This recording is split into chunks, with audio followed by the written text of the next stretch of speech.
Honorable Adjudicator, the state must prioritize disaster mitigation over relocation because mitigation offers a more realistic, inclusive, and sustainable solution. Relocation often fails because of cultural resistance and economic problem, while mitigation empowers communities to live safely alongside natural disaster risks.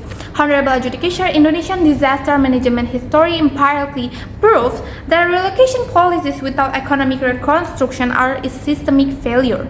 This reality can be clearly be seen after the eruption of the Mount Merapi, and permanent housing complexes built by the government with massive budget eventually become abandoned ghost town. Why? Because human beings are not merely statics; they can be moved around freely. And when the new settlement fail to provide proper livelihood for farmers and livestock breeders, people will naturally choose to risk their life by returning to the danger zone in order to survive.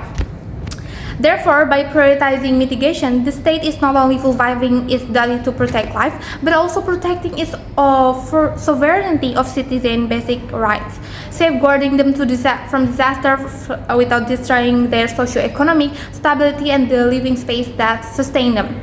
My first argument is simple. Relocation entire population from disaster-prone areas requires enormous budget and a very long process and the availability of new safe and strategic land. On the other hand, disaster-prone regions are often major economic centers such as coastal area and regions near volcanoes. Mitigation ensures that both people's life and the economy can continue while the risks are minimized as much as possible.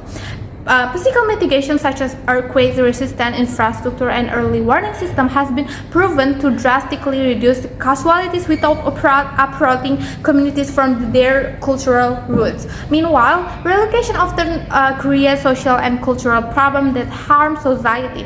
These humans have emotional ties, historical connection, and livelihood attached to their homes. Forcing them to move often result in the loss of livelihood. As a farmer and as a fisherman must adapt to an entirely new environment while also triggering social conflict.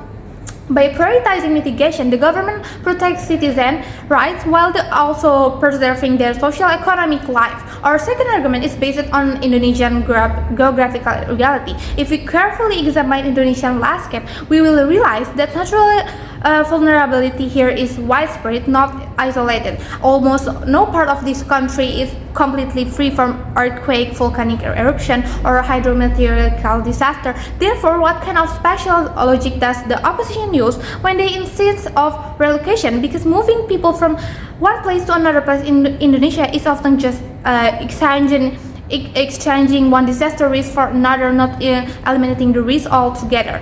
From the perspective of fiscal sustainability, relocation is also extremely expensive and inefficient. The government must buy a new land and rebuild public facilities such as school and health centers and provide long-term economic support so relocated citizens do not fall into poverty. And this trillion rupiah burden only protect a small portion of the population. In contrast, mitigation is inclusive and preventive. With far lower costs, the government can secure entire citizen and functioning economic system without destroying the stability of the national budget. Our arguments are not based on empty theory but on the real historical evidence. We can see the success of ecosystem-based tsunami mitigation.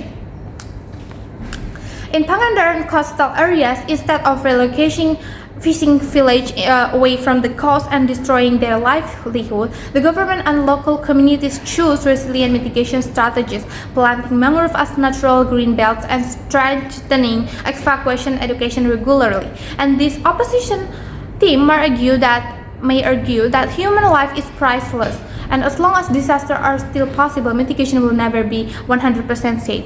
But therefore, they believe relocation is necessary for absolute safety. However, absolute safety is an illusion.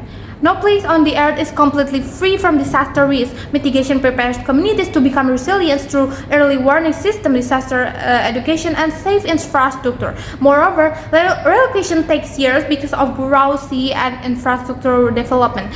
During that long process, many people remain displaced in temporary shelters without proper protection, and therefore the idea of instant safety through relocation is simply public illusion. The opposition also might argue that living in disaster-prone areas creates a fear and trauma, while relocation offers a peace of mind and a fresh start. However, the opposition ignores the psychological and sociological realities of our society. The greatest trauma of disaster victims is not nature itself, but also losing their homes, jobs, communities because of forced relocation.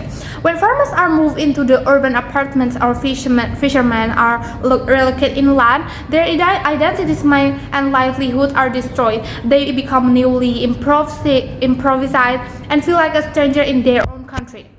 The success of the public policy should not be measured by how grand the infrastructure looks, but how functional it is for society. Empirical evidence show that relocation policies often end in failure, and many newly built house complexes after disaster become abandoned because people return to their original homes. Why does this happen? Again, because humans are not a number that can simply be transferred elsewhere.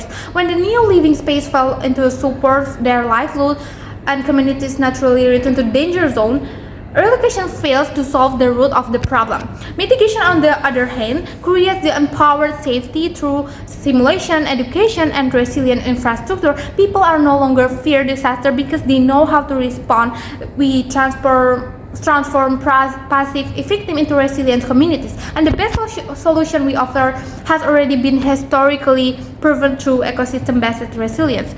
Pangandaran is a strong example of structural and non-structural mitigation strategy. They're proven far superior to relocation. Without relocation, a fishing village and mangrove forest successfully reduce the kinetic energy of wave, while a strong evacuation awareness ensures main safety efficiency without creating a new social crisis.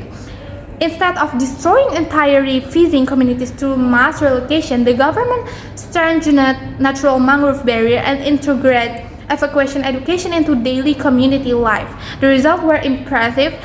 When the sea threats came, these green barriers significantly reduced the wave energy and saved thousands of lives and protected the local economy at the same time. This is a clear proof that mitigation is more human and effective.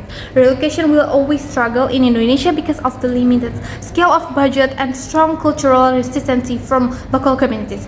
Finally, honorable judges, today debate is not simply choosing between moving people or building defensive. It is about deciding the mentality of our nation. The opposition offers the paradigm of fear and a shortcut that forced us to run away from our geographical reality, erase history, and destroy people economics to force relocation. Meanwhile, we in the affirmative team offer a paradigm of resilience. By prioritizing mitigation, we are not running away from nature. We are training this nation to become smarter, more adaptive, and brave enough to live alongside disaster risks. Let us save life without taking away people's homes and identities. For this response, this motion must win.